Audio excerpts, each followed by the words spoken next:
불법 사금융을 이용하는 사람이 27년도에 한 52만 명이다가 지금은 한 82만 명쯤 된답니다. 좀 충격인 얘기죠. 그렇게 많이 늘었나 라는 이야기입니다. 22년에 82만 명이었으니까 지금은 아마도 100만 명이 훌쩍 넘었을 겁니다.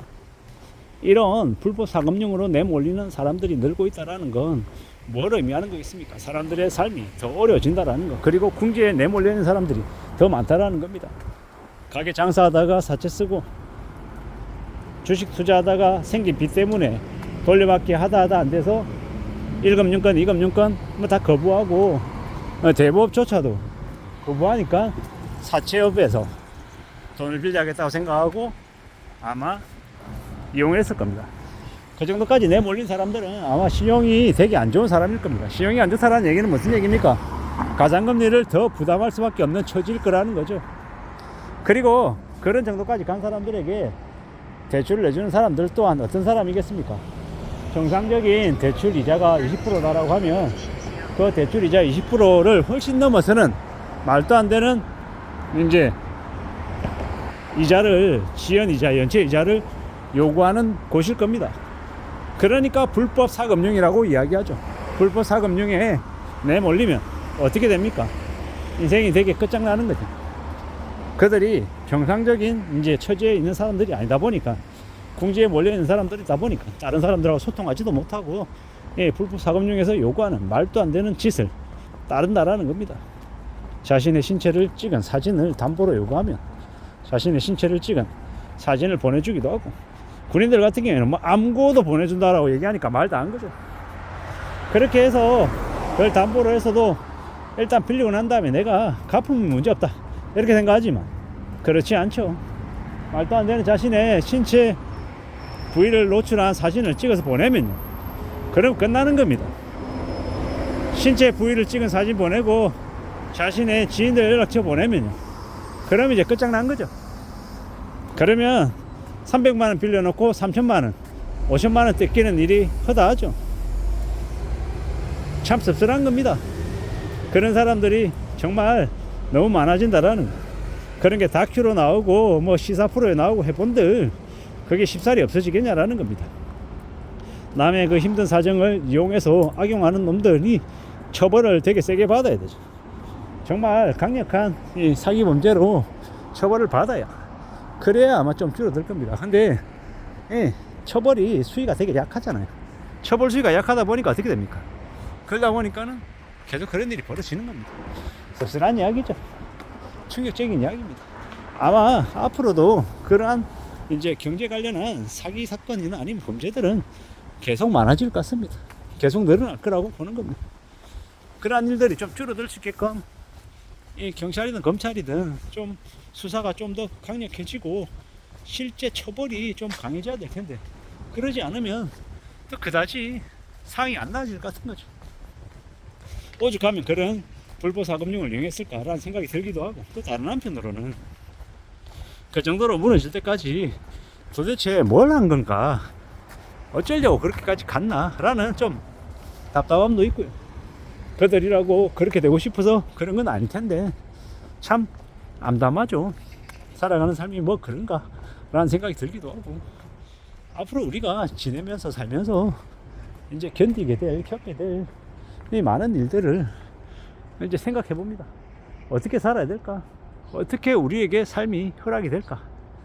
얼마나 무서운 일들이 많이 벌어질까? 라는 걱정이 많이 됩니다. 걱정스러운 일들이 늘어나면 늘어날수록 우리 경제는 더 극악스러워지는 거겠죠. 사람들의 마음도 더 엉망이 될 것 같고요. 두렵고 겁나고 무서운 것들이 자꾸 생겨납니다. 어떻게 살아야 될까? 어떻게 우리가 지낼 수 있을까? 라는 걱정도 자꾸 되죠. 확실한 건 모든 게 다 돈 문제다라는 거, 돈 때문에 벌어진 일인 거고, 돈을 쉽고 만만하게 생각하면 절대로 안 된다라는 생각을 더욱더 하게 됩니다. 돈을 아낄 줄 알아야 되고, 저축할 줄 알아야 되고, 절약할 줄 알아야 되겠습니다. 그렇게 절약하고 아끼고 성실하게 사는 삶만이 우리를 지켜주는 대책이 된다라고 저는 생각합니다. 그리고 한방 생각하지 말자고요. 한방 대출 받아가지고, 대출 500만원 1000만원 받아가지고 그걸로 부자가 될 수 있다, 아니면 그걸로 1억을 번다 2억을 번다라는 개소리 같은 걸 이렇게 들으면 안 된다라는 거죠. 세상에 뭘 그렇게 쉽냐고요. 남에게 100만원 200만원 빌려달라고 얘기해보세요. 사람들이 흔쾌히 빌려주는지. 100만원도 쉽게 못 빌립니다. 참 많은 생각들이 들죠. 여러 가지들이 호민스럽고 걱정스럽고 두려운 겁니다. 가만히 있는데 그냥 잘 살 수 있고 그냥 누군가 얘기 한두 마디만 들어서 부자가 될 수 있다라는 개소리 하는 놈들의 말에 놀아나면 안 되는데, 나이가 든 사람도 걸려들고 젊은 사람도 걸려들고 똑똑한 사람도 멍청한 사람도 너무 많은 사람들이 요즘에 사기를 많이 당합니다. 뭐 대기업의 임원이고 뭐 부사장이고 사장이고 뭐 사회적인 경험이 되게 많은 사람이라고 안 당하지 않는다라는 겁니다. 투자하기 아주 좋은 방법이 있다. 아니면 남들이 잘 모르는 뭐 옵션이다, 선물이다, 주식이다, 해외 투자다, 뭐 펀드다, 온갖 얘기들 되게 많이 하는데 그런 것들 중에서 상당수가 가짜인 것들이 너무도 많다라는 겁니다. 그런 것에 걸려들면 그러면 이제 인생이 이제 뒤죽박죽 이제 개판되는 겁니다. 그런 일들이 너무 많이 벌어지는 시대가 지금의 시대이니 더 신중하고 더 조심할 필요가 있겠다라는 거. 그리고 수월하게 받을 수 있는 대출 아니면은 뭐 담보, 뭐 보증 이런 것도 되게 조심해야 되는 시기입니다. 사기꾼들은 가면 갈수록 지능화되고 고도화되어서 너무 많은 이제 방식들이나 접근식 아니면 영업하는 형태들 이런 것들이 진화하고 발전되고 있는데 사람들은 계속 머물러 있습니다. 탐욕과 욕심과 그런 공짜 심리에만 머물러 있다라는 겁니다. 그런 심리나 그런 욕심이나 그런 마음들이 계속되면 어떻게 됩니까? 그냥 당하는 거죠. 그냥 당하는 겁니다. 살아가는 삶이 절대로 쉽지 않다라는 거, 세상에 공짜 없다라는 거 인정하고 인식하고 받아들이고 살아야 됩니다. 그렇게 살아야, 그렇게 지내야 어떻게 됩니까? 삶이 유지된다라는 겁니다. 험난한 시대를 살아가는데 가만히 있으면서 그냥 따박따박 그렇게 돈 벌고 쉽게 뭔가 할 생각 때문에 나중에 어떻게 된다?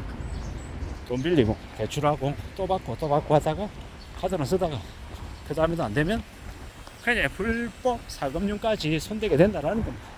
불법 사금융이 뭡니까? 사채입니다. 사채. 사채는 목에 칼이 들어와서 쓰면 안 된다. 하다못해 밥을 일주일을 굶고 한 달을 굶어도 사채는 쓰면 안 된다라는 게 사채로 인해서 피해를 입은 사람들의 조언입니다. 사채를 쓰거나 아니면 밥을 먹을 게 없어서 돈이 없으면 하다못해 동사무소에 가서 처지 얘기하면 쌀이라도 준다는 거죠. 아니면 여기저기 업소에서 아니면 하다못해 어디 가서 밥 먹고 일을 해주는 한이 있더라도 절대로 돈을 빌려서는 안 된다는 거. 빚이 계속 빚을 부르고 사금융까지 사채까지 넘어가면 인생이 다 그냥 날아간다, 인생을 다 뺏긴다라고 생각하면 거의 맞겠습니다. 절대로 사채는 쓰면 안 되겠다라는 말씀을 드립니다. 이상입니다.